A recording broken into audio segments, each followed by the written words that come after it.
se lier d'amitié, de fraternité. C'est précieux, la fraternité. Amen. C'est très précieux. Gloire à Dieu. C'est très précieux. Et de le laisser partager ce que le Seigneur lui a donné ce soir. Je ne sais pas ce que c'est, mais Dieu le sait. Bonsoir à tout le monde. Je suis très content d'être là ce soir parce que je ressens la présence de Dieu dans ces lieux.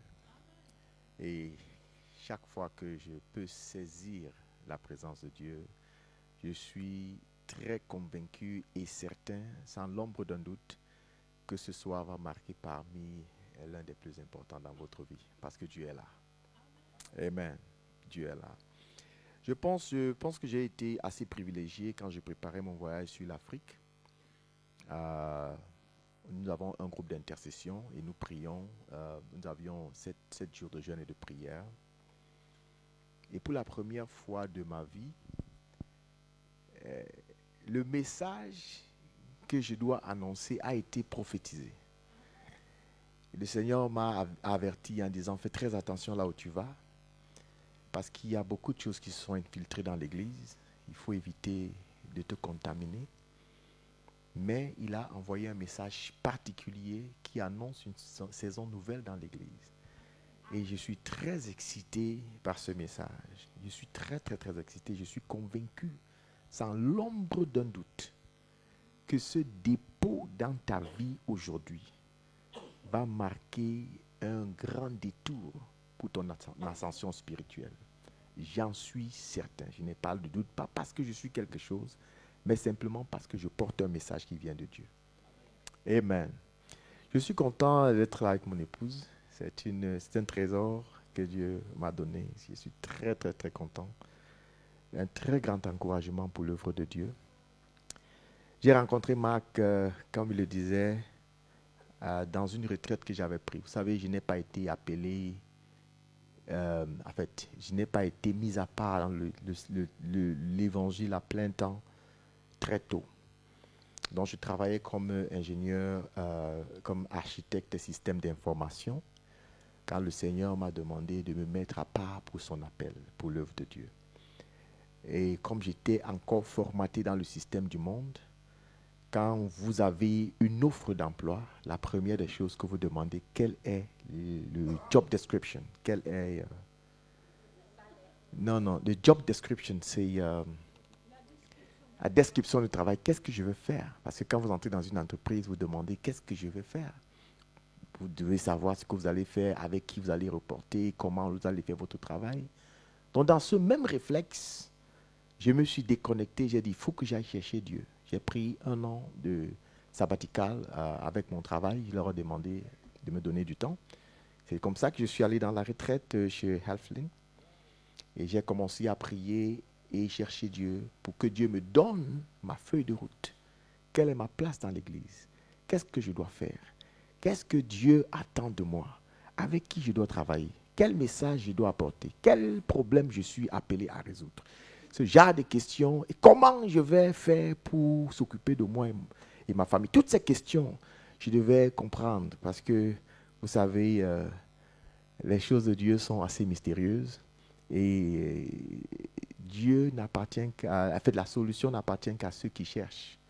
Chez Dieu, les choses ne volent pas pour atterrir sur nous, mais nous les prenons quand nous les cherchons avec toute la force et toute la détermination. Amen. Bon, pour installer le décor de mon message, quand je vous demande de dire Amen, je vais vous encourager à le dire de toute votre force. Je suis de nature très calme, mais il y a des fréquences d'onction. Quand je commence à opérer dans ces fréquences-là, l'intensité de votre Amen détermine la quantité que vous recevez. Je vous dis sincèrement.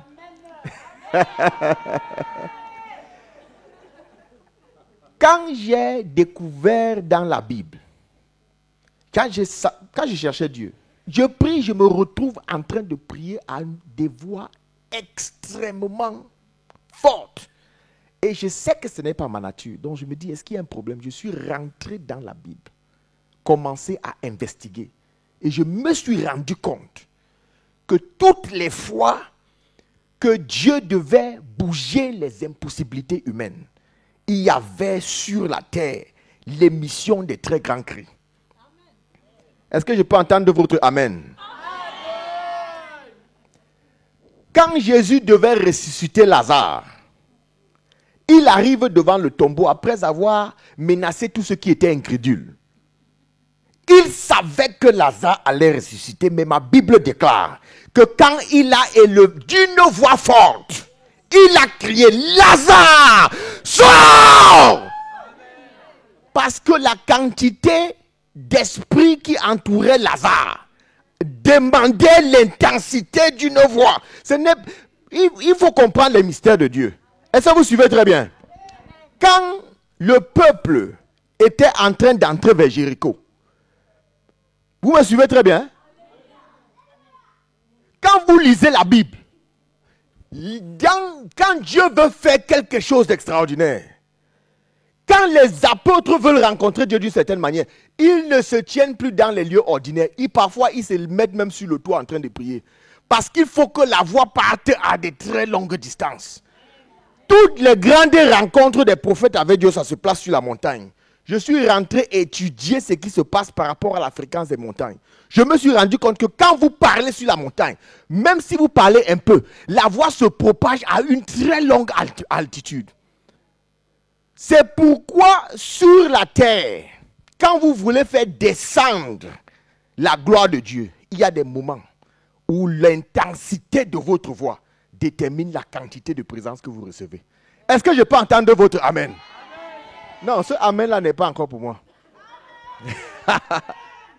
La Bible dit dans Hébreux au chapitre 5, verset 7, que c'est lui, dans les jours de sa chair, il a offert à Dieu des prières, des supplications avec des grands cris et des larmes. Ça, c'est Jésus qui priait. Hein? Il ne priait pas comme ça parce qu'il était possédé. Il ne priait pas comme ça parce qu'on l'avait maudit au village. Il priait avec des grands cris et des larmes. Je vous dis la vérité, si Jésus a eu besoin de crier quand il priait, vous dans l'église, si vous avez honte de prier, je vous assure que vos problèmes vont rester avec vous. Je vous dis la vérité, c'est un mystère. Quand vous émettez la voix à une certaine intensité, la parole déclarée va épouser l'intensité de votre Amen. Je ne crois pas que j'ai dit à Dieu que tu m'as trop béni avec l'intelligence. Si tu m'appelles venir prêcher, Dieu, tu dois faire quelque chose que l'homme ne peut pas faire. Est-ce que vous me suivez? Donc, quand je viens prêcher, Dieu doit faire dans ta vie quelque chose qu'aucun homme ne peut faire. Sinon, je n'ai aucun intérêt à prêcher. Non, il y a trop d'enseignants, trop d'églises, il y a tout. J'ai dit à Dieu, si toi tu m'appelles, j'étais en train de faire quelque chose. Il faut que tu fasses dans la vie des hommes, que tu m'envoies, qui écoutent ma voix, quelque chose que l'homme ne peut pas faire. Quand vous lisez la Bible, je ne vais pas demander à Dieu de venir et de venir attacher mes chaussures. Pourquoi? Parce que je peux le faire. Je ne vais pas demander à Dieu de venir porter mon sac. Au Saint-Esprit, viens porter mon sac. Non. Pourquoi? Parce que je peux le faire. Mais il y a des choses dans la vie qu'aucun homme ne peut faire. C'est à ce moment que moi j'appelle Dieu. C'est à ce moment que j'appelle Dieu. Et ce soir, je suis venu te dire qu'il y a quelque chose dans ta vie que l'homme ne peut pas faire. Je viens annoncer la parole de la possibilité de ces choses dans ta vie. Avant la fin de cette soirée, si c'est la parole de Dieu que je prêche, je déclare sur ta vie que tes impossibilités vont devenir des possibilités. Je dis des possibilités. Je veux entendre ton Amen. Je veux entendre ton Amen.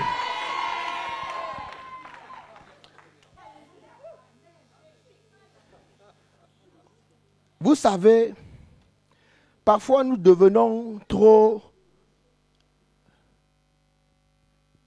Nous mettons trop d'humanisme de diplomatie dans les choses de Dieu. La Bible dit que la prédication de la croix est une folie pour ceux qui périssent. C'est une folie pour ceux qui périssent. L'évangile est un mystère. Donc, quand vous entrez dans l'église, mes frères et sœurs, moi j'ai décidé dans mon cœur, je n'entre pas dans une église et je ressors le même. Non. Même si c'est qui va prêcher, je dis, moi j'ai dit, je n'entre pas dans une église et je ressors pareil. Pourquoi? Parce que je comprends le mystère de la présence de Dieu.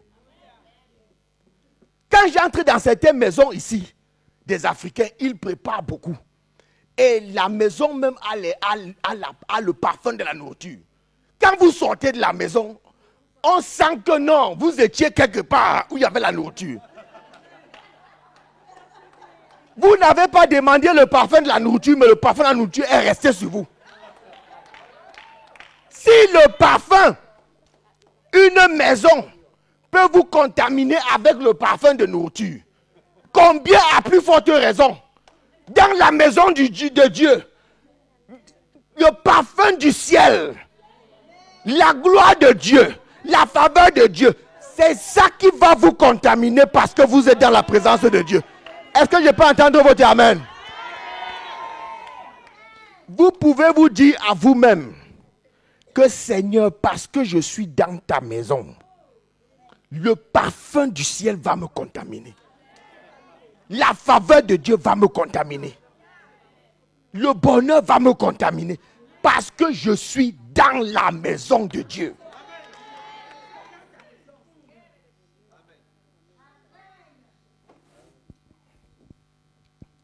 Je suis en train de planter le décor. Parce que je vais être très bref. Les messages qui sont envoyés, on ne parle pas beaucoup, c'est un message envoyé pour l'Église.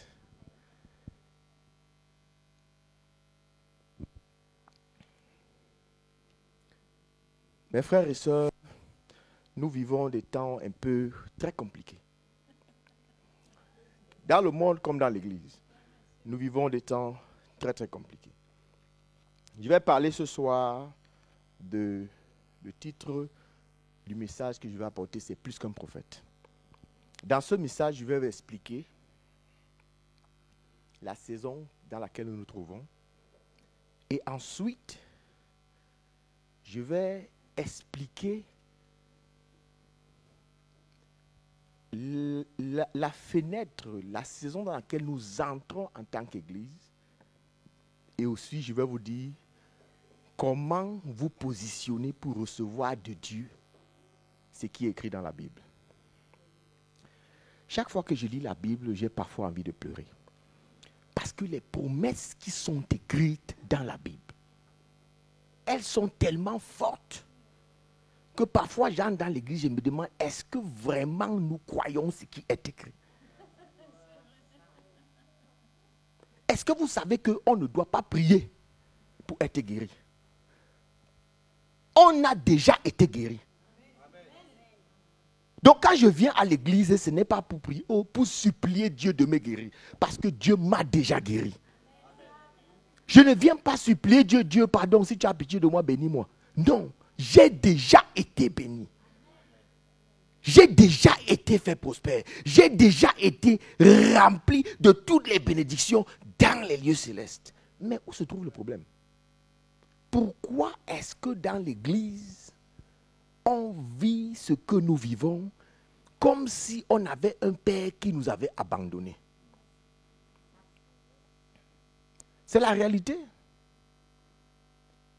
On vit comme si on avait un père qui nous avait abandonnés.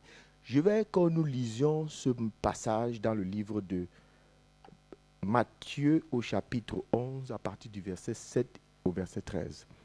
Et je vais parler brièvement et après je vais prier.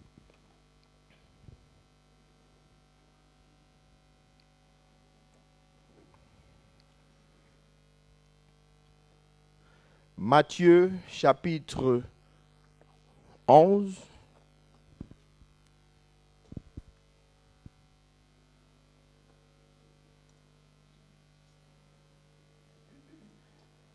Je vais lire pour tout le monde.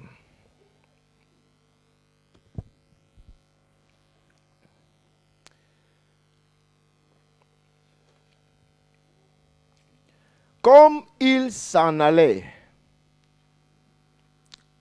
Jésus se mit à dire à la foule au sujet de Jean, qu'êtes-vous allé voir au désert? Un roseau agité par le vent? Mais qu'êtes-vous allé voir au désert? Un homme vêtu d'habits précieux? Voici, ceux qui portent des habits précieux sont dans les maisons des rois. Qu'êtes-vous donc allé voir? Un prophète? Oui, je vous dis, et plus qu'un prophète. C'est le titre de mon message, plus qu'un prophète.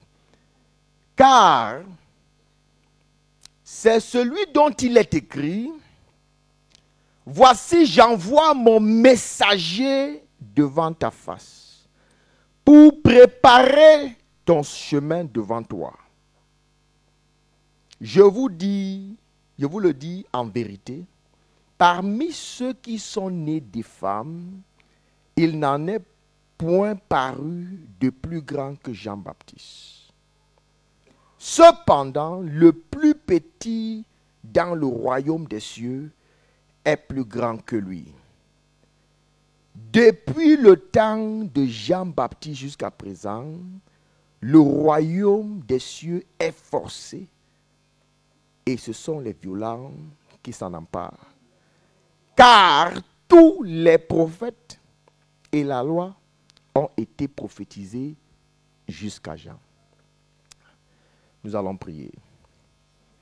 Seigneur, nous te bénissons et nous te rendons grâce pour ta parole. Je viens placer cette parole au devant de ton trône, car cette parole a été envoyée par toi-même. Et je prie pour chacun d'entre nous ce soir, que tu disposes favorablement notre cœur, que tu ouvres l'entendement de notre cœur, et que tu nous amènes à saisir par ta révélation la parole envoyée, afin que celle-ci produise dans nos cœurs et dans nos vies les résultats escomptés par le ciel. Je prie, éternel Dieu, pour toute personne sous l'influence du son de ma voix. Je demande, éternel, que ta parole, que tu as envoyée, et que tu guéris, et que tu les fis sortir.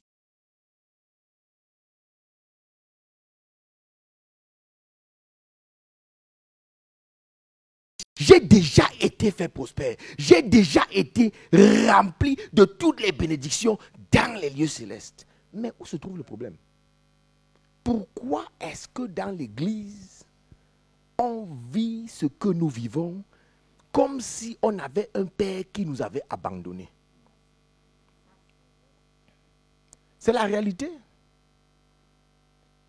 On vit comme si on avait un père qui nous avait abandonnés.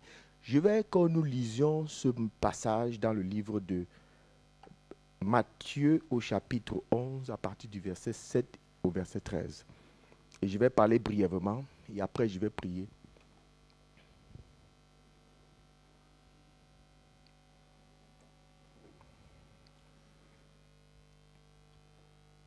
Matthieu chapitre.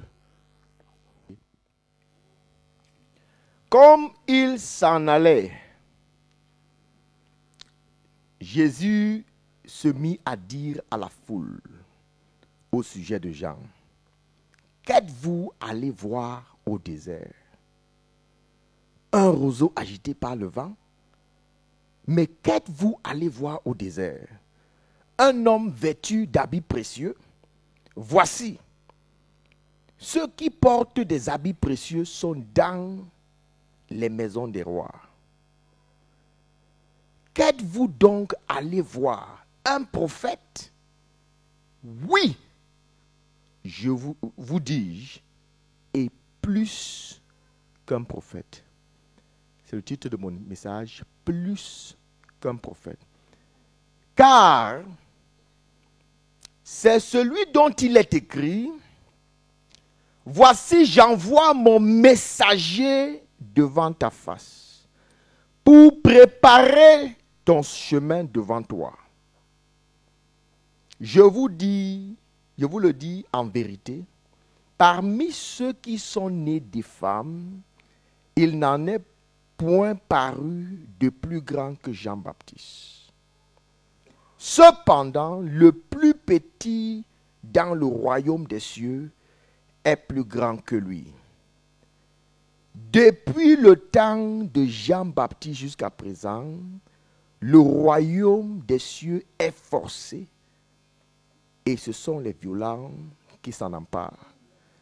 Car tous les prophètes et la loi ont été prophétisés jusqu'à Jean. Nous allons prier. Seigneur, nous te bénissons et nous te rendons grâce pour ta parole. Je viens placer cette parole au devant de ton trône, car cette parole a été envoyée par toi-même. Et je prie pour chacun d'entre nous ce soir, que tu disposes favorablement notre cœur, que tu ouvres l'entendement de notre cœur, et que tu nous amènes à saisir par ta révélation la parole envoyée, afin que celle-ci produise dans nos cœurs et dans nos vies les résultats escomptés par le ciel. Je prie, éternel Dieu, pour toute personne sous l'influence du son de ma voix. Je demande, éternel, que ta parole, que tu as envoyée, et que tu guéris, et que tu les fis sortir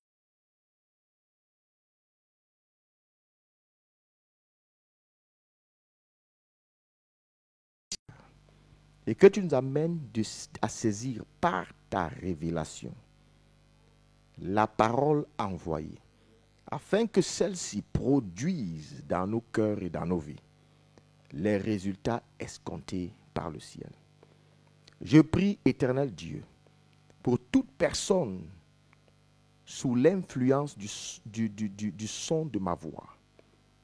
Je demande, éternel, que ta parole, que tu as envoyée, et que tu guéris, et que tu les fis sortir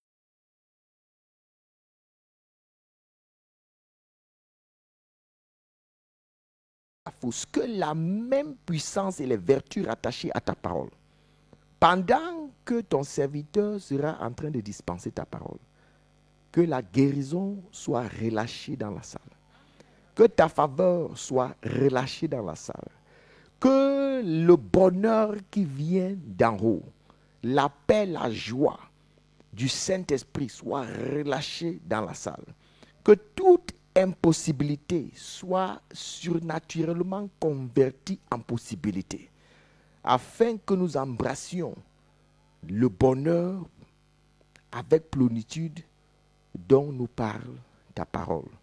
Qu'il en soit ainsi au nom puissant de Jésus-Christ. Amen. Amen.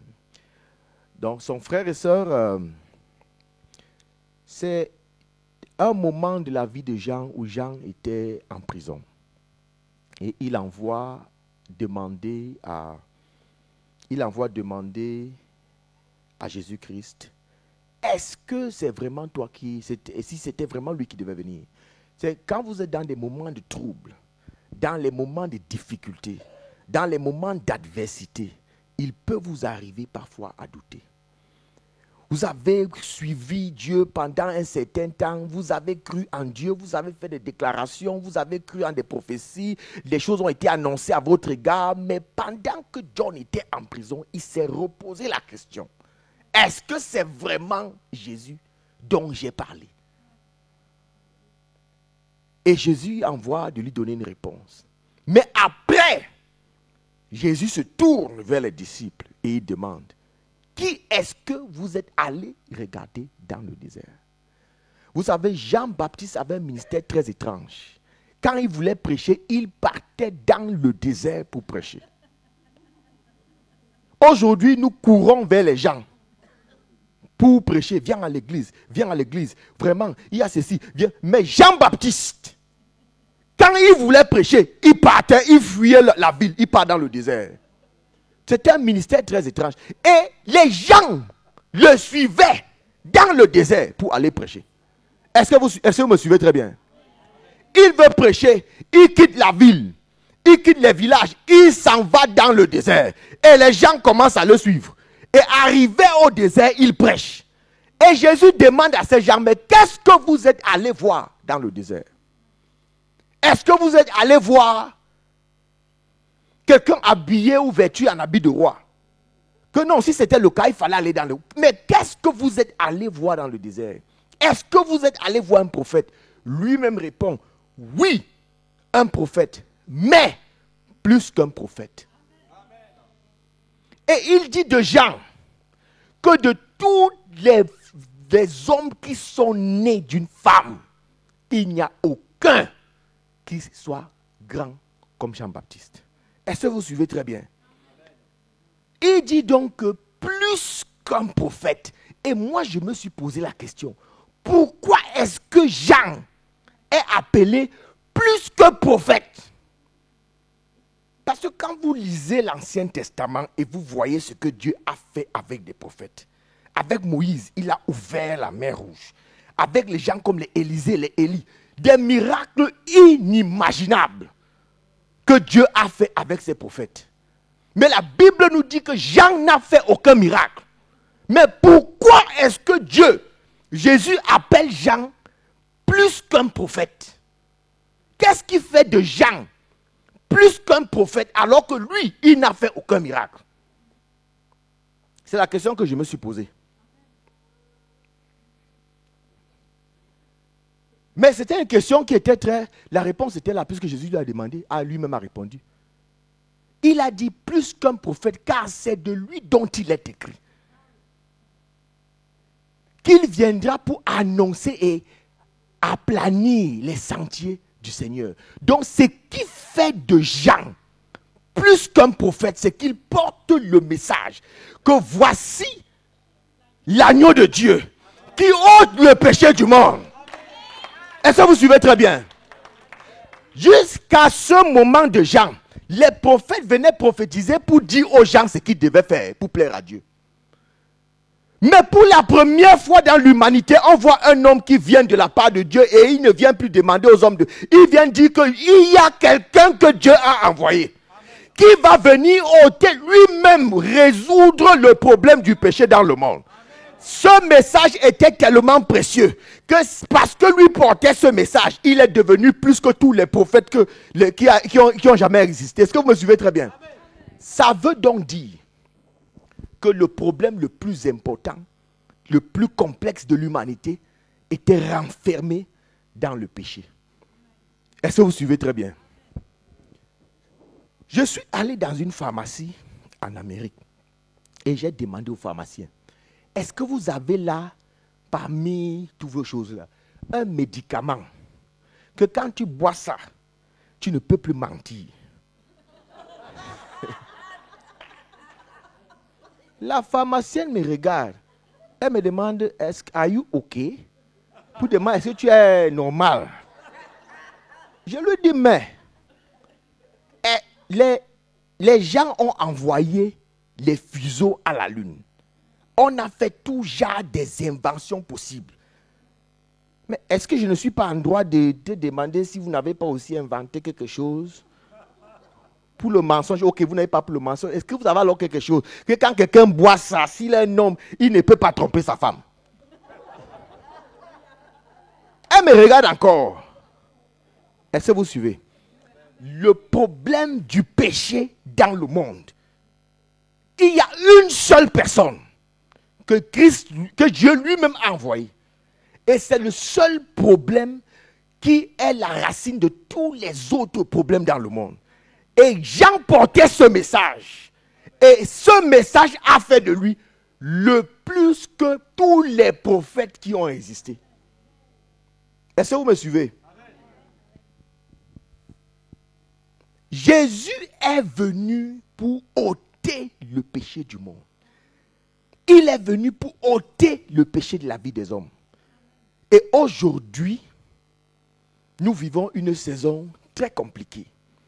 Parce que dans l'Église est en train d'entrer dans une phase où on commence même à douter si Jésus ôte encore les péchés de la vie des gens. Est-ce que vous me suivez? Aujourd'hui, les gens ne veulent plus entendre parler de péché. Les gens ne veulent plus. Si vous venez dans une église et que quelqu'un soit en train de prêcher, et vraiment il faut vivre bien, il faut... Les gens partent de l'église. Les gens ne veulent plus entendre. Parce que le message de Jean-Baptiste est un message très lourd. Mais ce qui fait de ce message puissant, c'est que quand il vient annoncer, il ne dit pas aux hommes, comme les autres prophètes, voici ce que vous devez faire, voici ce que vous devez faire, voici ce que vous devez faire. Il leur dit que voici l'agneau de Dieu qui ôte le péché du monde. En d'autres termes, quel que soit ce que tu vas faire toi-même pour essayer de te délivrer du péché, tu ne vas jamais réussir. Mais si tu mets ta confiance en Jésus-Christ, si tu bâtis ta foi en lui, quel que soit le péché qui te terrasse, il va ôter ce péché de ta vie. Est-ce que je peux entendre ton amen? Est-ce que je peux entendre ton amen? Et c'est ça la puissance de la grâce. Quand je suis allé dans cette retraite, mon anniversaire m'a surpris dans la retraite. Et j'ai dit à Dieu, je n'avais pas pensé. Maintenant, il n'y a que toi et moi ici. Mon cadeau d'anniversaire, c'est quoi? Et dès que j'ai dit ça, immédiatement, un chant s'est élevé dans mon cœur. Et la chanson dit, donne-moi ta grâce, Seigneur. Je n'avais jamais compris le mystère de la grâce jusqu'à ce jour. Donne-moi ta grâce, Seigneur. Donne-moi ta grâce, Seigneur. Et quand je me suis mis à chanter, j'ai chanté. C'était tellement bien que je suis allé, j'ai enregistré. Je marche toujours avec un enregistreur parce que dès que le Saint-Esprit me déclenche, je dégaine mon enregistreur parce que je veux avoir les évidences. Donc j'ai sorti le même enregistreur dont je vous dis. J'ai mis enregistrer et j'ai commencé à chanter. J'ai passé toute une soirée à chanter cette chanson. Quand j'ai fini la retraite, je suis rentré. Je veux maintenant aller encore chanter, mais quand je chante, ça ne me refait plus la même chose. J'ai dit, mais qu'est-ce qui s'est passé? J'ai dit, est-ce que j'ai gâté les notes? Qu'est-ce qui s'est passé? Je rentre donc maintenant pour écouter, pour voir comment j'ai chanté avant. Et quand je me plais, j'entends qu'il y avait toute une armure de personnes qui chantaient avec moi. Alors que quand je chantais seul. Ça veut dire que quand je me suis mis à chanter sur la grâce, les anges de Dieu sont descendus et ont saturé le lieu où j'étais et ont commencé à chanter avec moi. Parce que c'est ça que l'Église a besoin maintenant. Une révélation de la grâce de Dieu. C'est-à-dire la mise à la disposition des hommes. La puissance divine pour faire sur la terre ce que l'homme humainement ne peut pas faire par ses propres efforts. C'est ça la puissance de la grâce. Donc Jean-Baptiste devient plus qu'un prophète parce qu'il porte le message de la grâce de Dieu. Voici l'agneau de Dieu qui ôte le péché du monde. Beaucoup de gens aujourd'hui, quand ils croient, ils viennent à Dieu et ils continuent de penser que c'est parce qu'ils vont faire des choses pour plaire à Dieu. Ils vont faire des choses pour gagner la faveur de Dieu. Ils vont faire des choses que quand Dieu va voir ce qu'ils ont fait, Dieu va dire, ouais, vraiment l'enfant là, c'est quelqu'un de très bien. Est-ce que vous suivez très bien? Mais la grâce de Dieu, c'est quoi? C'est quelqu'un qui a compris qu'en lui, il n'y a rien qui puisse plaire à Dieu.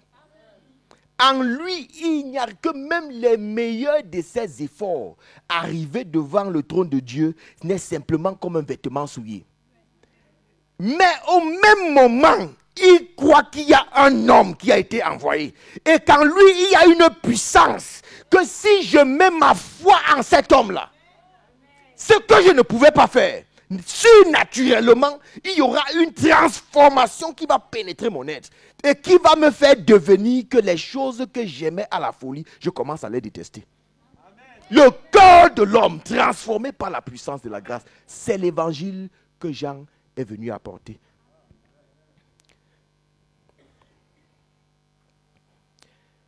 Donc, je vais passer à une deuxième phase maintenant.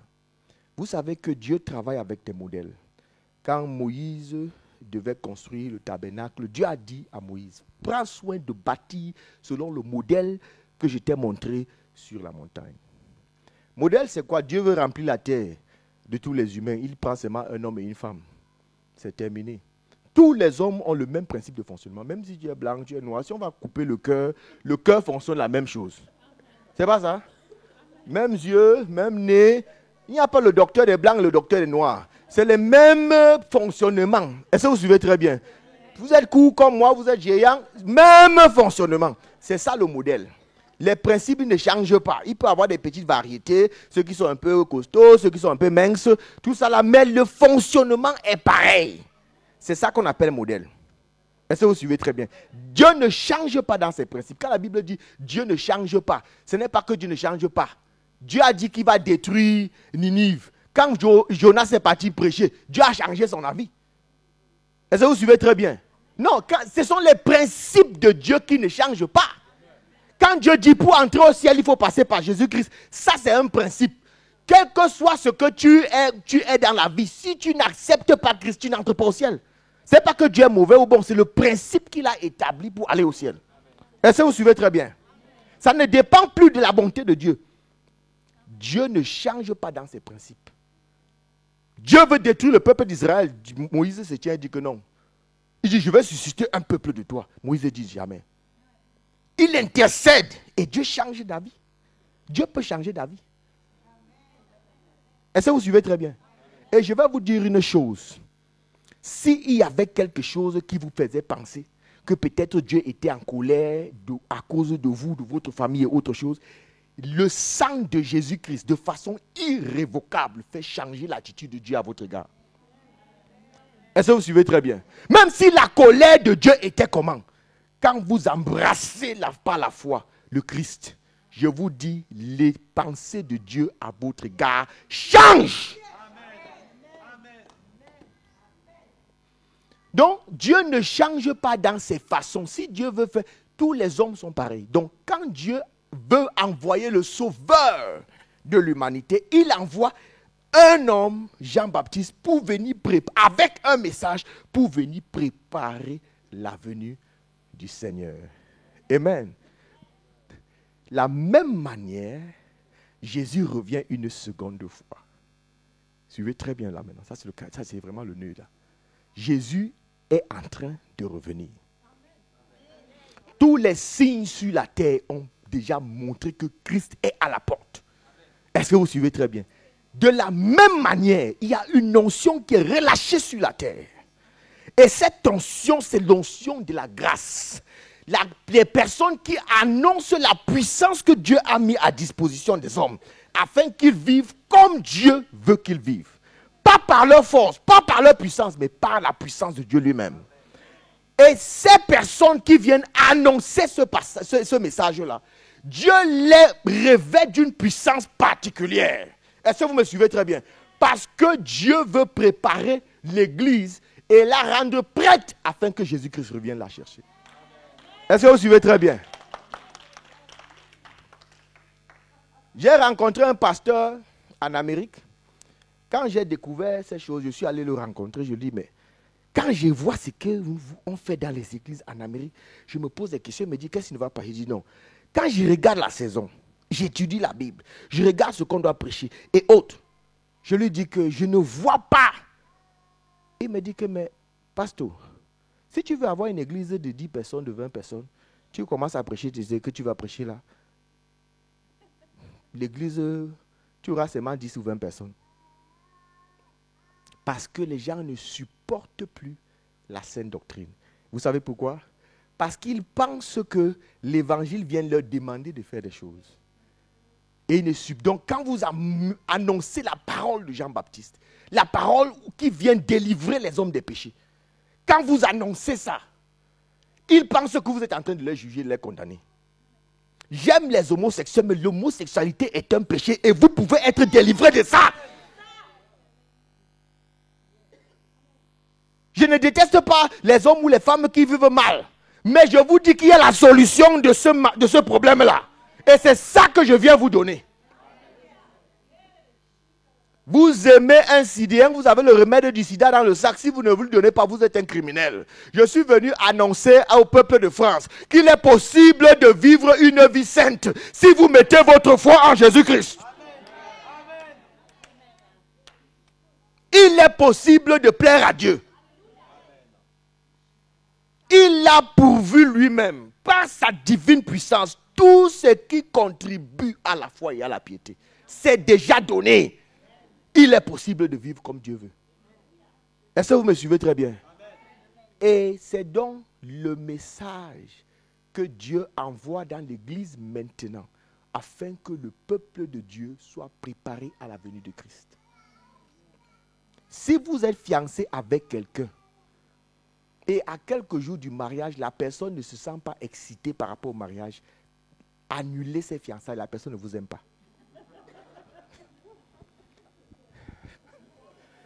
Je vous dis, si vous demandez pourquoi, allez lui dire que c'est le pasteur qui a dit, quand je parle du mariage, ça t'irrite, alors qu'on va se marier bientôt. L'église, c'est l'épouse de Christ.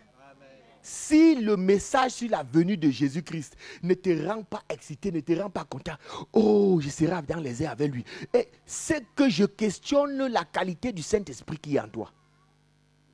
Est-ce que vous me suivez très bien? Quand le Saint-Esprit entend que Jésus revient, il commence à se réjouir. De la même manière, quand Jean-Baptiste, dans le ventre d'Élisabeth, a la colère de Dieu était comment? Quand vous embrassez par la foi le Christ, je vous dis, les pensées de Dieu à votre égard changent. Donc, Dieu ne change pas dans ses façons. Si Dieu veut faire, tous les hommes sont pareils. Donc, quand Dieu veut envoyer le sauveur de l'humanité, il envoie un homme, Jean-Baptiste, pour venir avec un message, pour venir préparer la venue du Seigneur. Amen. La même manière, Jésus revient une seconde fois. Suivez très bien là maintenant. Ça, c'est le cas. Ça, c'est vraiment le nœud là. Jésus est en train de revenir. Tous les signes sur la terre ont déjà montré que Christ est à la porte. Est-ce que vous suivez très bien? De la même manière, il y a une onction qui est relâchée sur la terre. Et cette onction, c'est l'onction de la grâce. Les personnes qui annoncent la puissance que Dieu a mis à disposition des hommes, afin qu'ils vivent comme Dieu veut qu'ils vivent. Pas par leur force, pas par leur puissance, mais par la puissance de Dieu lui-même. Et ces personnes qui viennent annoncer ce message-là, Dieu les revêt d'une puissance particulière. Est-ce que vous me suivez très bien? Parce que Dieu veut préparer l'église et la rendre prête afin que Jésus-Christ revienne la chercher. Est-ce que vous suivez très bien? J'ai rencontré un pasteur en Amérique. Quand j'ai découvert ces choses, je suis allé le rencontrer. Je lui dis, mais quand je vois ce qu'on fait dans les églises en Amérique, je me pose des questions. Je me dis, qu'est-ce qui ne va pas? Je dis non.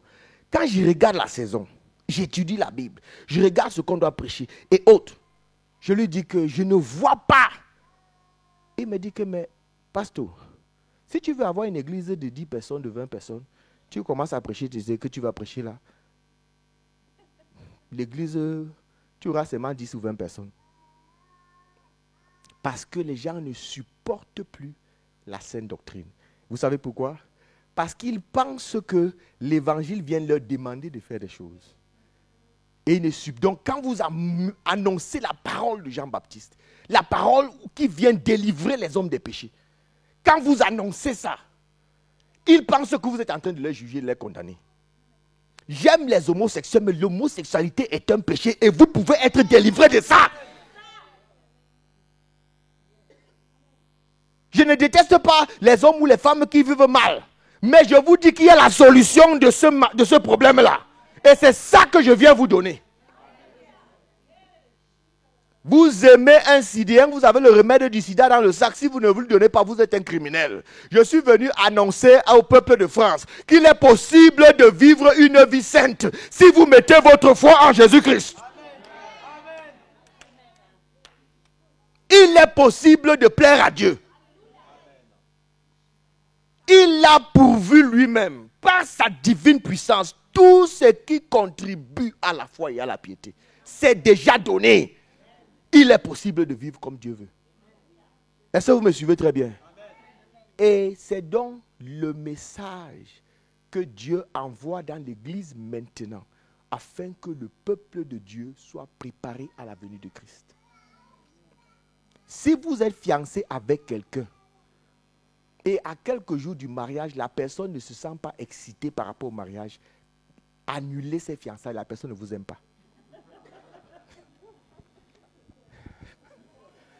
Je vous dis, si vous demandez pourquoi, allez lui dire que c'est le pasteur qui a dit, quand je parle du mariage, ça t'irrite, alors qu'on va se marier bientôt. L'église, c'est l'épouse de Christ.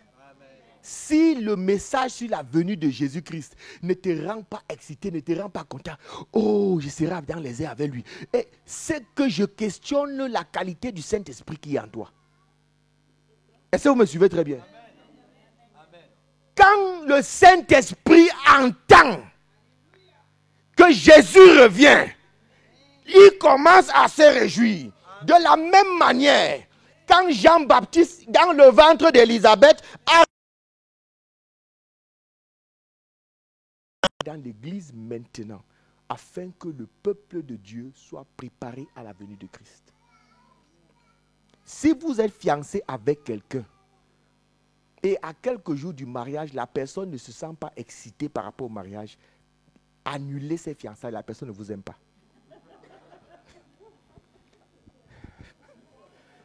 Je vous dis, si vous demandez pourquoi, allez lui dire que c'est le pasteur qui a dit, quand je parle du mariage, ça t'irrite, alors qu'on va se marier bientôt. L'église, c'est l'épouse de Christ. Si le message sur la venue de Jésus-Christ ne te rend pas excité, ne te rend pas content, oh, je serai dans les airs avec lui. Et c'est que je questionne la qualité du Saint-Esprit qui est en toi.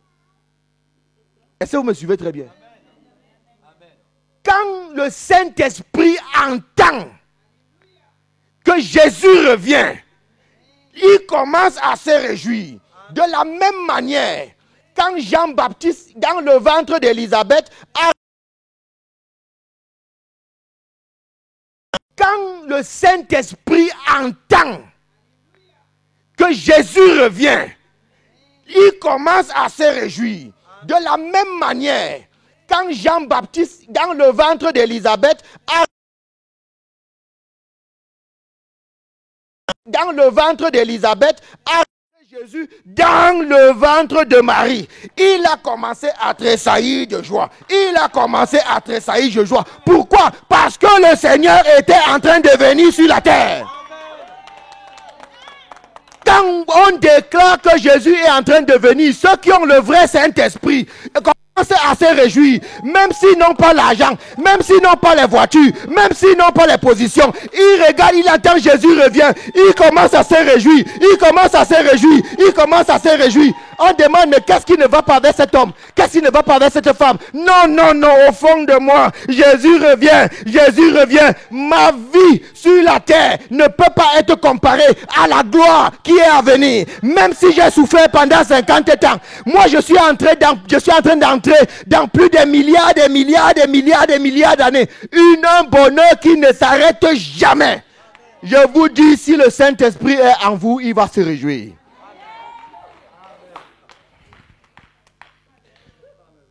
Tout récemment,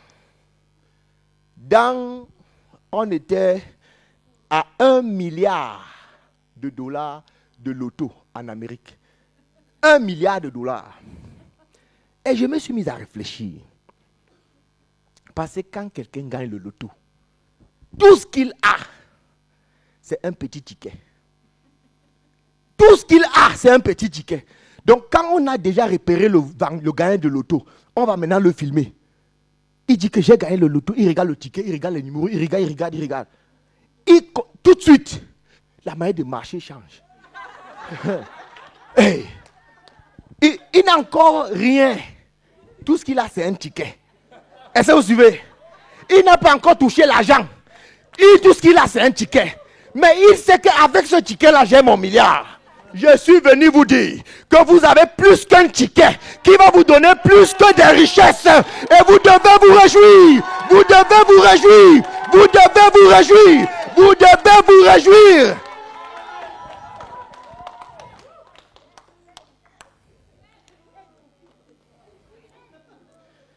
Est-ce que je peux entendre Amen? Hey, hey, hey, hey, hey, hey. Je vous dis que le Saint-Esprit est content du message que je prêche. Aïe, aïe, aïe, aïe. Est-ce que je peux entendre Amen? Est-ce que je peux entendre Amen? Le diable n'aime pas ce genre de message, mais je vais prêcher. Hey, voilà. Donc, la première venue de Jésus-Christ va ressembler à la seconde venue de Jésus-Christ. Et je vous dis la vérité, mes frères et sœurs. Il y a beaucoup de gens qui prêchent, tous les gens. Je n'ai pas de problème avec les messages qu'on prêche dehors. Mais je vous dis la vérité, la sincérité. Le message que vous devez entendre en ce jour, c'est le message qui vous prépare à aller rencontrer le Seigneur. Vous savez, un jour, nous avions acheté une maison avec mon épouse. Et mon épouse, elle a regardé les toilettes. Elle dit, je n'aime rien ici là. Donc il faut tout détruire pour changer. C'est en Amérique qu'on dit que quand la femme n'est pas contente, il faut tout faire pour que votre épouse soit toujours contente. C'est le secret. Donc, on appelle les gens qui viennent détruire, nous demandent, enlevez donc toutes les choses dans tous les penderies parce qu'on va tout détruire, on va reconstruire tout à zéro. Donc, quand les gens vont commencer à enlever les habits dans mes penderies, ma femme regarde, elle dit, mais, elle me dit, Harold, mais tu as plus d'habits que moi. Je dis, non, cela ne se peut pas. Non, parce que vous dites sincèrement, aujourd'hui, on a une autre qualité d'évangile. Les gens pensent que quand tu es déjà un grand homme de Dieu, tu dois avoir 50, 100 000 vestes. Non, non, non. Moi, c'était comme une insulte. Comment un homme va avoir plus d'habits qu'une femme? Je lui dis, non, ma femme, ce n'est pas possible. Moi, je ne passe pas mon temps dans les supermarchés. Comment je peux avoir plus d'habits que toi? Elle me dit, je te dis, viens regarder toi-même. Je viens. Et quand je regarde mes habits, tout de suite, le Saint-Esprit descend sur moi. Il me dit, regarde à côté. J'avais toute une section de ma penderie parce que je vivais dans le sud, dans le Midwest. Un endroit où il faisait très froid. Maintenant, nous vivons en Floride, nous sommes un peu comme en Afrique, dans le climat. Donc, j'avais acheté beaucoup d'habits de froid, un peu comme certaines de nos soeurs avaient des vestes, des ceci, tout ça pour le froid, des gants, des casques, tout ça. Mais, ces trucs étaient encore neufs. Mais en Floride, ça ne me servait plus à rien. Et le Saint-Esprit me dit, il y a trop de messages, de très bons messages qu'on prêche dans l'église aujourd'hui. Mais ça ne sert plus à rien. Ça ne sert plus à rien parce que Jésus revient bientôt. Préparez l'église. Va préparer l'église. Va préparer l'église. Est-ce que vous suivez très bien?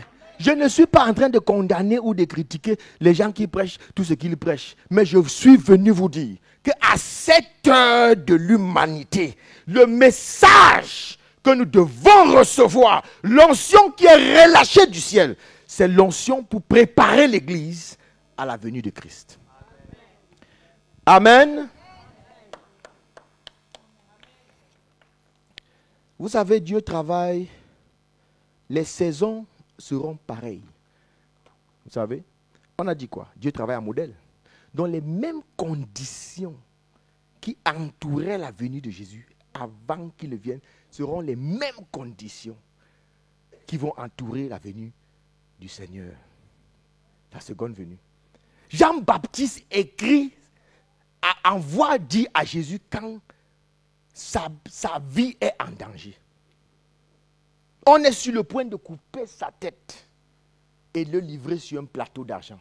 Le temps vient dans l'église et c'est déjà là.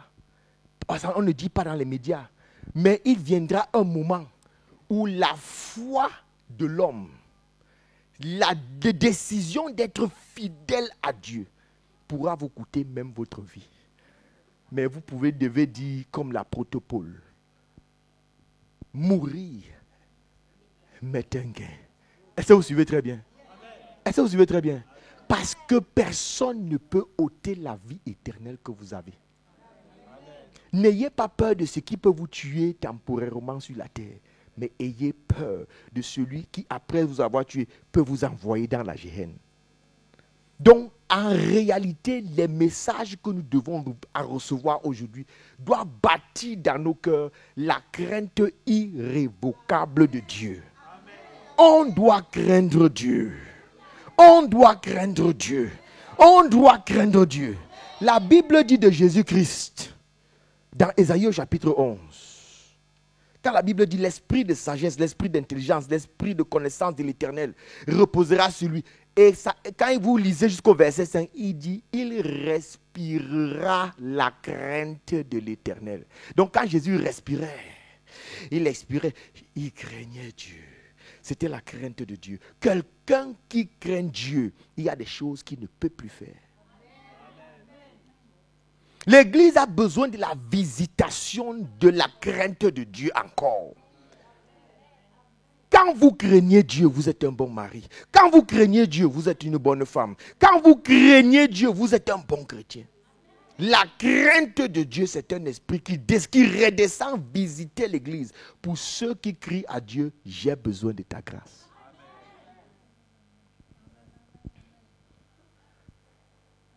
La crainte de Dieu, l'ennemi est en train de tout faire pour la voler de l'église. Il a déjà saturé l'église de plusieurs faux prophètes, plusieurs faux enseignants.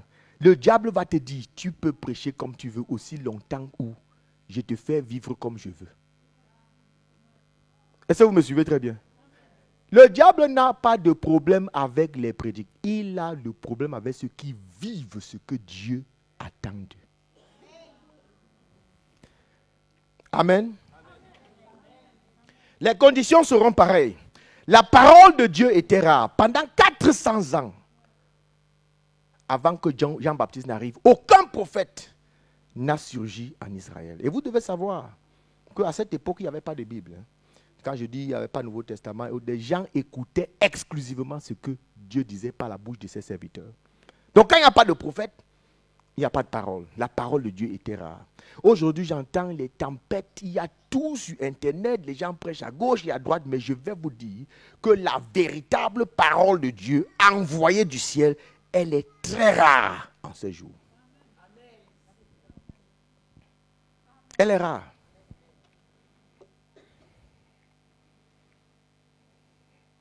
L'autre chose qui caractérisait la venue de Jésus-Christ, à cette époque, le sacerdoce était devenu un sacerdoce des hypocrites. C'est pourquoi Jésus-Christ appelait les pharisiens hypocrites, race de vipères. Vous lavez le dehors alors que l'intérieur est pourri. Tombeau blanchi. Voilà les noms qu'il utilisait pour caractériser les pasteurs et les prophètes et les gens de l'époque. Ce sont les gens qui servaient au temple. Suivez très bien. La même chose va se produire à la fin. Les gens auront une apparence de piété, mais ils vont daigner régner ce qui en fait la force. Ils auront toute l'apparence de piété, mais ils vont régner ce qui fait la force de l'évangile. Même condition. L'évangile s'adresse au cœur. Quand Jésus descend dans la vie de quelqu'un, il transforme son cœur. Le cœur est circoncis par la parole de Dieu. Il y a une chirurgie surnaturelle qui se produit. Et quand elle s'opère, vous changez naturellement et vous grandissez dans les voies de Dieu naturellement. Amen.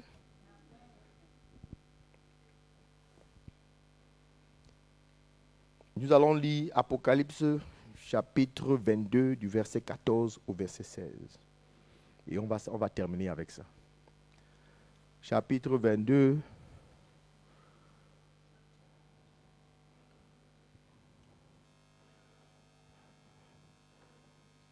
Et ça, ce sont les derniers versets de la Bible. Les derniers versets de la Bible. Chapitre 22, à partir du verset 16. À partir du verset 14, je lis pour tout le monde. Heureux ceux qui lavent leur robe, afin d'avoir droit à l'arbre de vie. Non, ça, ce n'est pas un message envoyé aux pécheurs. Hein. Si vous suivez très bien. Ce n'est pas un message qui est envoyé aux païens. Non, c'est un message envoyé à l'église. Heureux ceux qui lavent leur robe. Heureux ceux qui lavent leur robe afin d'avoir droit à l'arbre de vie et d'entrer par les portes dans la ville. Dehors les chiens. On peut faire tout un message sur les chiens. Est-ce que vous avez observé les chiens? Dehors les chiens. Les enchanteurs. Les impudiques. Les impudiques. Dehors. Les meurtriers. Jésus-Christ a dit que si tu es ton frère, tu es un meurtrier. Dehors. Il dit, les idolâtres, ceux qui aiment les choses plus que Dieu. Il y a des gens qui aiment l'argent plus que Dieu, qui aiment les positions plus que Dieu. Ça, c'est l'idolâtrie. Tout ce que vous placez au-dessus de Dieu. Il dit dehors. Et quiconque aime et pratique le mensonge. Il y a encore des gens dans l'église qui mentent. Est-ce que vous suivez? Il dit dehors. Il continue. Verset 16. Moi, Jésus, j'ai envoyé mon ange pour attester ces choses dans les églises. Je suis le rejeton et la postérité de David, l'étoile brillante du matin. Qu'est-ce que vous entendez? J'ai envoyé mon ange pour attester ces choses dans les églises. Qu'est-ce que je vous dis? Quand il devait venir avant, il a envoyé Jean-Baptiste. Maintenant qu'il veut revenir, j'ai envoyé mon ange dans les églises pour attester ces choses. Donc ce n'est pas une erreur que vous soyez là aujourd'hui et que vous entendez cette voix. Dieu envoie ses anges dans les églises, envoie son esprit dans l'église pour attester ces choses. Je continue. Ce sont les derniers versets de la Bible. Et l'esprit et l'épouse dit, viens. L'esprit et l'épouse. Donc la véritable épouse de Christ dit quoi? Viens. Est-ce que vous suivez très bien? Je veux que tout le monde dise, Seigneur, viens. Quelle que soit la position que vous occupez sur la terre, elle ne saura jamais être comparée à la gloire qui est à venir. Même le plus riche de ce monde dans ce siècle présent, le bonheur dont il jouit ne peut pas être comparé à une fraction du bonheur du ciel. C'est pourquoi l'épouse et l'esprit. Donc, quand quelqu'un est chrétien et il a le Saint-Esprit va l'amener à crier, Jésus, viens.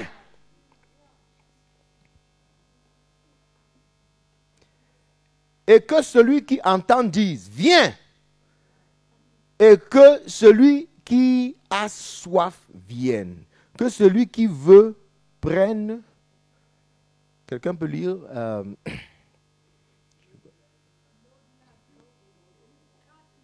viens prendre l'eau de la vie. Prendre de l'eau de la vie gratuitement. Prendre de l'eau de la vie gratuitement. Je veux que tout le monde dise. Tout le monde dit. Tous les évangiles où on vous a demandé de payer les grâces, c'est un évangile démoniaque. Ça ne vient pas de Dieu. Que l'évangile qui concerne la venue de Jésus, il dit que celui qui vient prendre comment? Il vient prendre comment? Je ne dis pas qu'on ne doit pas donner. Ce n'est pas ce que j'ai dit. Mais si les grâces de Dieu deviennent monnayées, que ceux qui veulent les maisons, mettez-vous ici, vous mettez $1000. Que ceux qui veulent les voitures, mettez-vous ici, vous mettez $500. Que ceux qui veulent les vélos, mettez-vous ici, vous mettez $100. Est-ce que vous entendez? Est-ce que vous avez lu encore un peu, ma soeur, s'il vous plaît? Gratuitement. Est-ce que vous suivez? La grâce de Dieu est gratuite. Personne ne peut payer la grâce. Elle est gratuite. Ma soeur, lis le verset suivant, s'il te plaît. Et je le déclare à quiconque entend les paroles de la prophétie de ce livre. Si quelqu'un y ajoute quelque chose, Dieu le frappera des fléaux décrits dans ce livre. Et si quelqu'un retranche quelque chose des paroles du livre de cette prophétie, Dieu retranchera sa part de l'arbre de la vie et de la vie sainte décrite dans ce livre. Lis le dernier verset biblique de la Bible. Celui qui atteste ces choses dit, oui, je viens bientôt. Amen. Viens, Seigneur Jésus. Que la grâce du Seigneur Jésus soit avec tous. Amen. Vous avez suivi? Amen. Le dernier verset de la Bible. Que la grâce du Seigneur Jésus soit avec. Parce que sans la grâce, il est impossible de plaire à Dieu.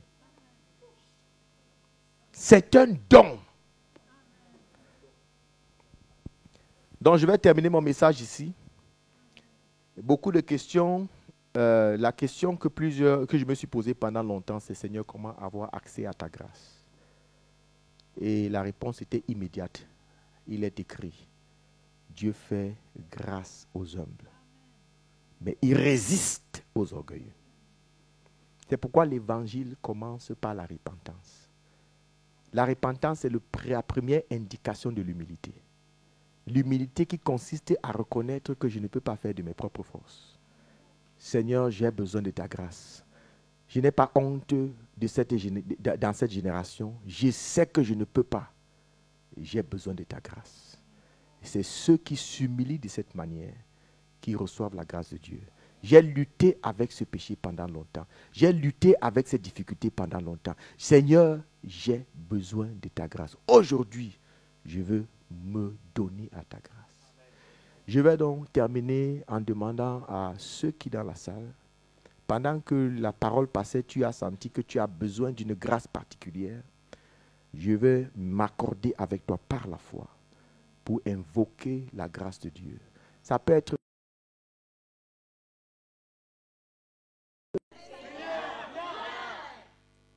quelle que soit la position que vous occupez sur la terre, elle ne saura jamais être comparée à la gloire qui est à venir. Même le plus riche de ce monde dans ce siècle présent, le bonheur dont il jouit ne peut pas être comparé à une fraction du bonheur du ciel. C'est pourquoi l'épouse et l'esprit, donc quand quelqu'un est chrétien et il a le Saint-Esprit va l'amener à crier « Jésus, viens !»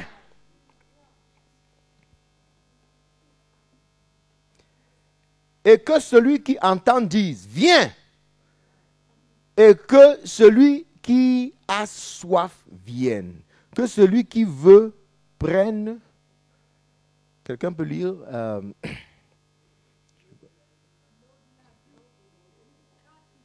viens prendre l'eau de la vie. Prendre l'eau de la vie gratuitement. Prendre l'eau de la vie gratuitement. Je veux que tout le monde dise. Tout le monde dit.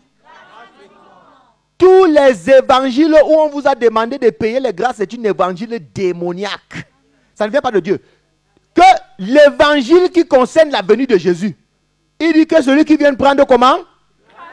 Il vient prendre comment? Je ne dis pas qu'on ne doit pas donner. Ce n'est pas ce que j'ai dit. Mais si les grâces de Dieu deviennent monnayées, que ceux qui veulent les maisons, mettez-vous ici, vous mettez $1000. Que ceux qui veulent les voitures, mettez-vous ici, vous mettez $500. Que ceux qui veulent les vélos, mettez-vous ici, vous mettez $100. Est-ce que vous entendez? Vous avez lu encore un peu, ma soeur, s'il vous plaît. Celui qui veut prendre de l'eau de la vie Gratuitement. Est-ce que vous suivez? La grâce de Dieu est gratuite. Personne ne peut payer la grâce. Elle est gratuite.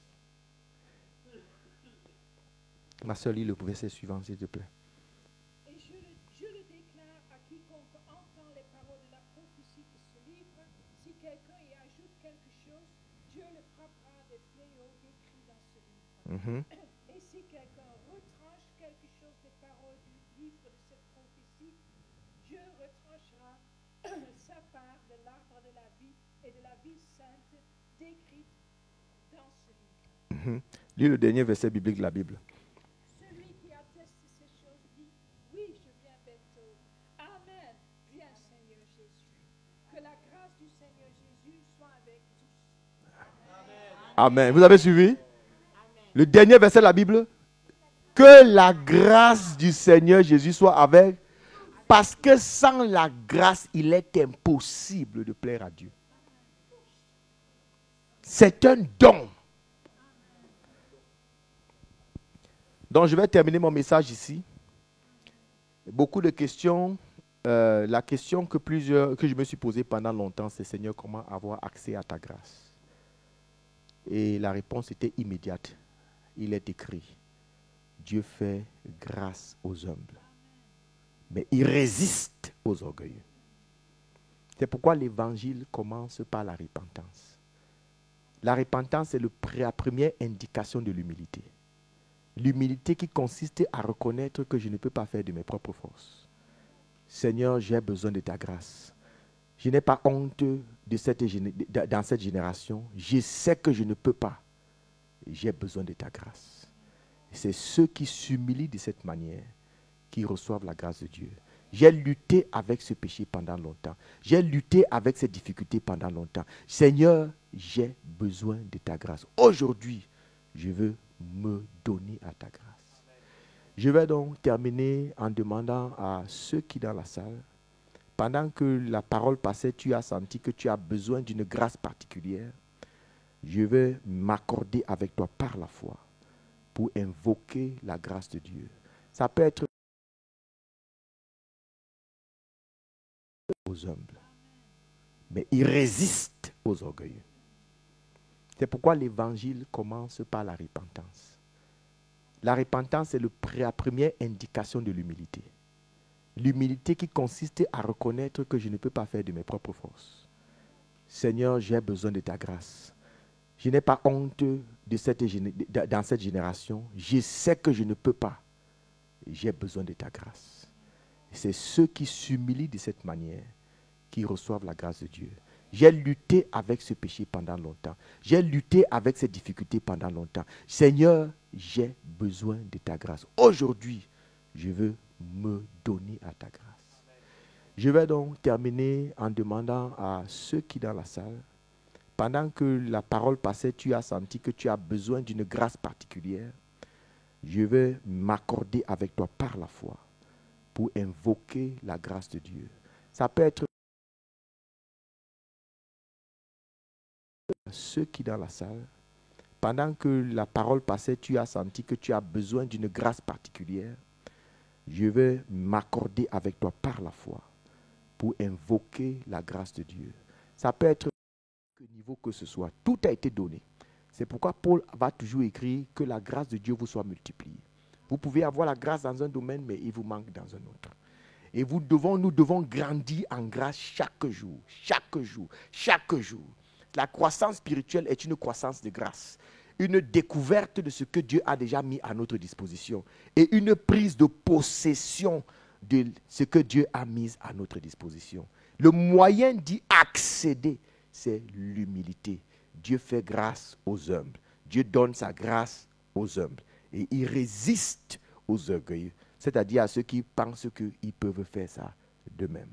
Donc ce soir, gratuitement, je vais demander à ceux qui pensent qu'ils ont besoin de cette grâce de se lever là où ils sont et je vais prier pour eux.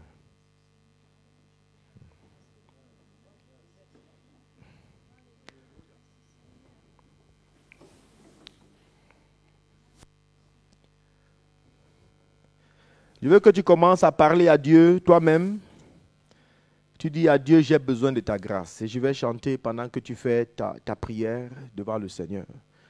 J'ai besoin de ta grâce. J'ai besoin de ta grâce. Tu veux que je tienne le micro?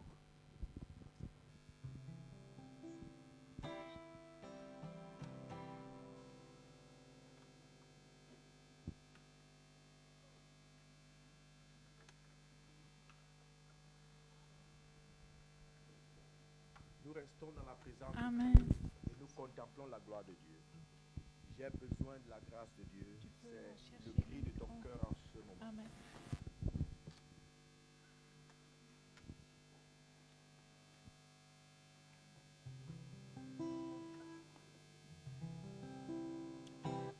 Give me your grace, oh Lord.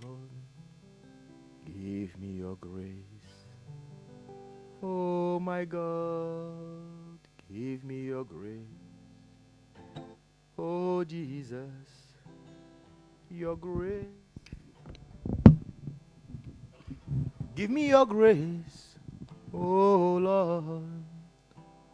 Your grace, oh my God. Give me your grace, oh Jesus. I want to be just like you. Oh Lord, my God, my Savior, my Redeemer. Oh my God, oh my Lord. Daddy, oh, I need you.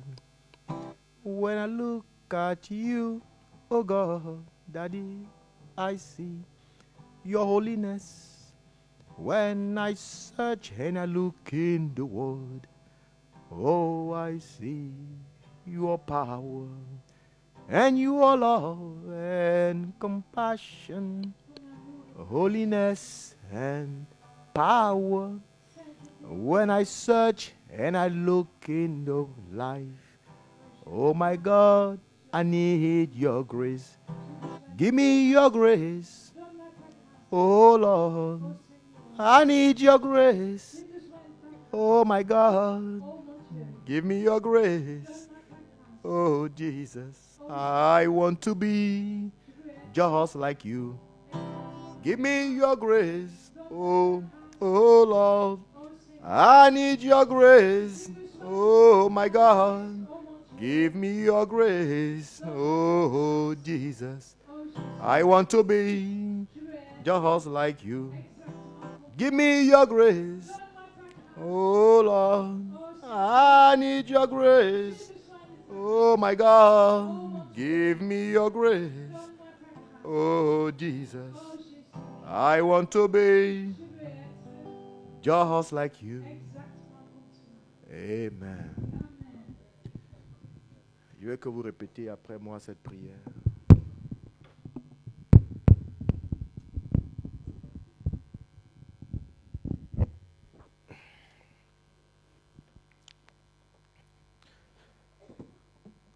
Seigneur, je te dis merci pour ta parole. Merci d'avoir envoyé ta parole dans mon cœur. J'ai besoin de ta grâce. Ce soir, je m'humilie devant toi. Et j'appelle ta grâce, Seigneur. Car sans toi, je ne peux rien faire. Sans toi, je ne peux pas vivre comme toi. Sans toi, je ne peux pas faire ce que tu attends de moi. Seigneur, je me remets à ta grâce. Transforme mon cœur. Bâtis en moi ta crainte, Seigneur. Baptise-moi à nouveau de la crainte de l'Éternel. Change ma vie, Seigneur, afin que je te sois agréable dans tout ce que je fais tous les jours. Seigneur, je m'humilie encore devant toi. Scelle cette parole dans mon cœur. et fais de moi un instrument de grâce. Fais de moi un instrument de grâce afin que j'annonce ton retour partout où je me trouve. Au nom puissant de Jésus-Christ. Amen. Donc, je veux que tu mettes une main dans ton cœur et sur une de tes mains, je vais prier pour toi. Hallelujah. Mais, hallelujah. Seigneur, je veux te bénir et je veux te rendre grâce. Hallelujah. La présence de Dieu est très forte dans ces lieux ce soir. Milas que proscuria, zami hanteresi prososohia. Chaprasko si palimas kontolosi pilarakos kotela la mahia. Pendant très longtemps, tu as reçu une promesse de Dieu. Et Dieu t'a clairement montré où il t'amener. Mais cette saison, c'est comme s'il y a eu un découragement qui est entré dans ton cœur.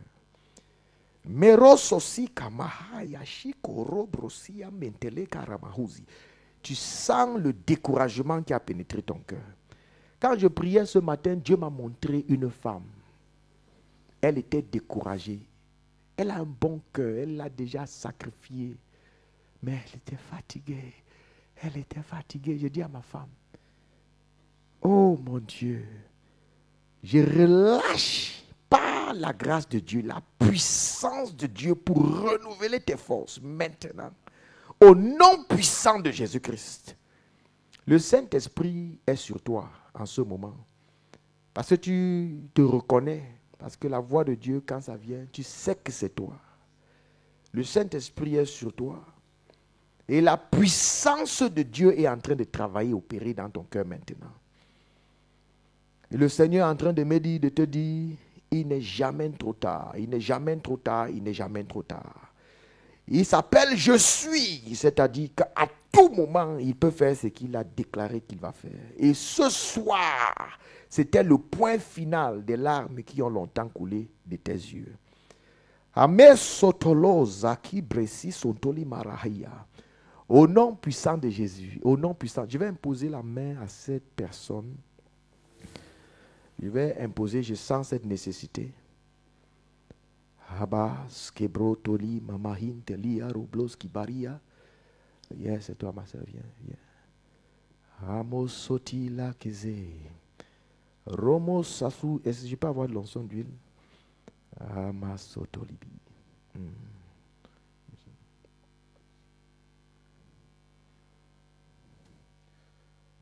Hallelujah. Hallelujah, Jesus.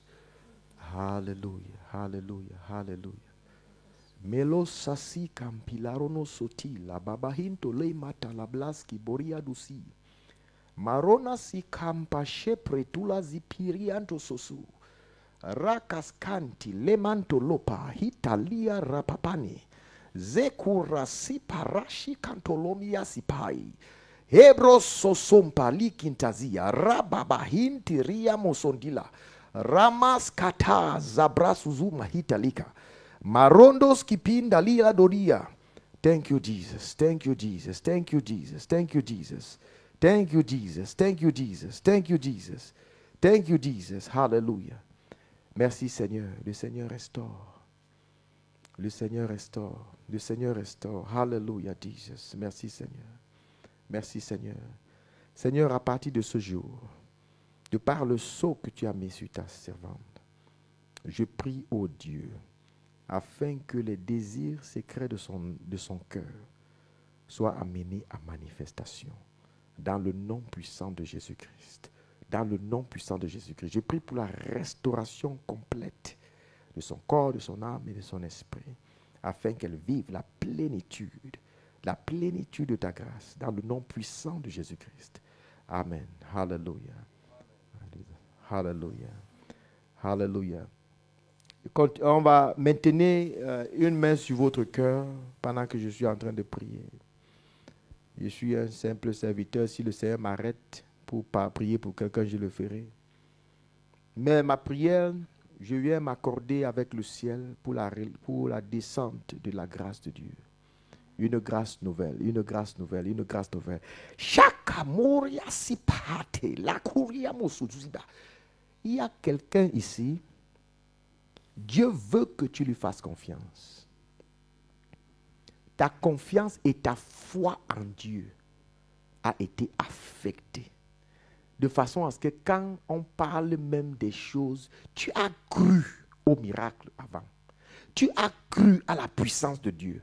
Mais en ce moment, ta foi et ta confiance a été affectée.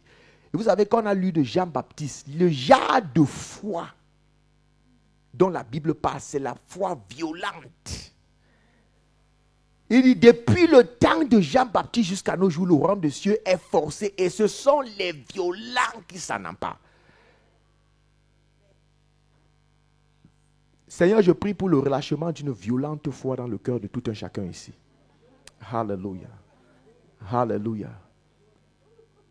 J'ai dit, je prie pour le relâchement d'une violente foi. Alléluia.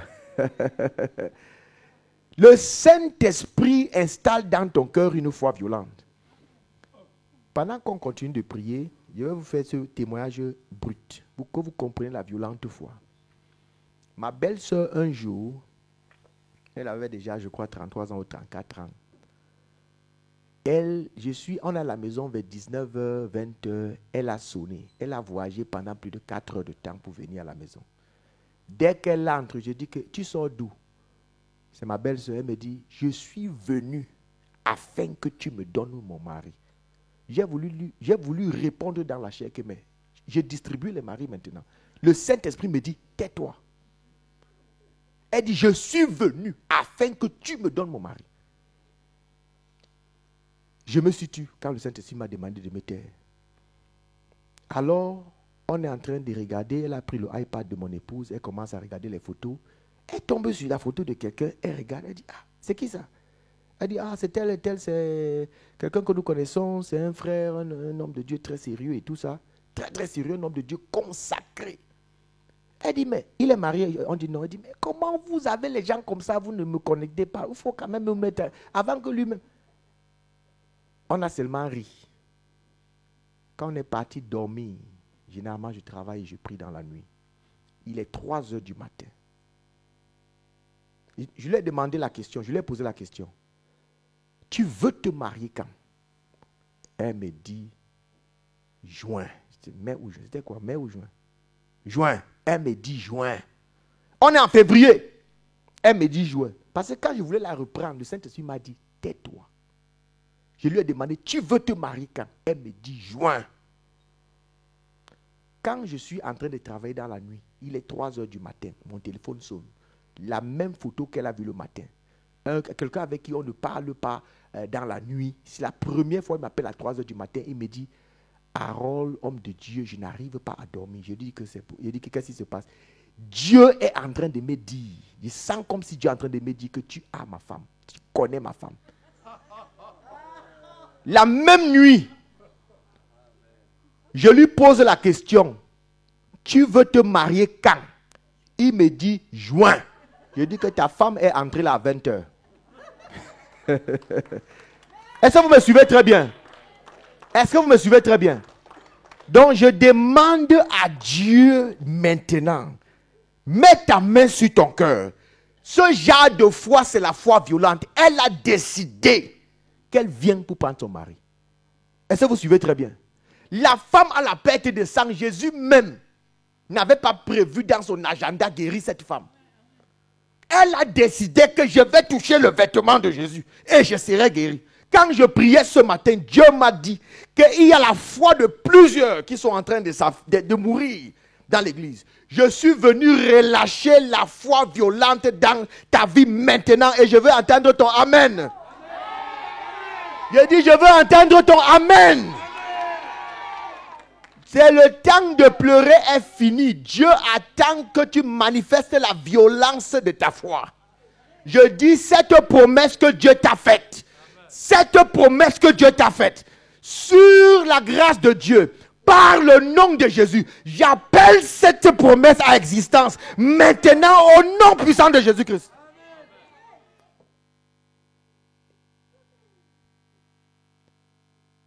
Je dis qu'il y a quelque chose qui se produit dans l'atmosphère maintenant. J'ai refusé de servir Dieu sans voir des miracles. J'ai dit, je vous dis la vérité. J'ai refusé. Si je viens ici et que Dieu ne fait pas les miracles dans vos vies, si je voulais commencer à raconter les témoignages, le message, je n'allais même pas prêcher. Je n'allais pas toucher le message. Dieu est un Dieu de miracles. Dieu fait des miracles.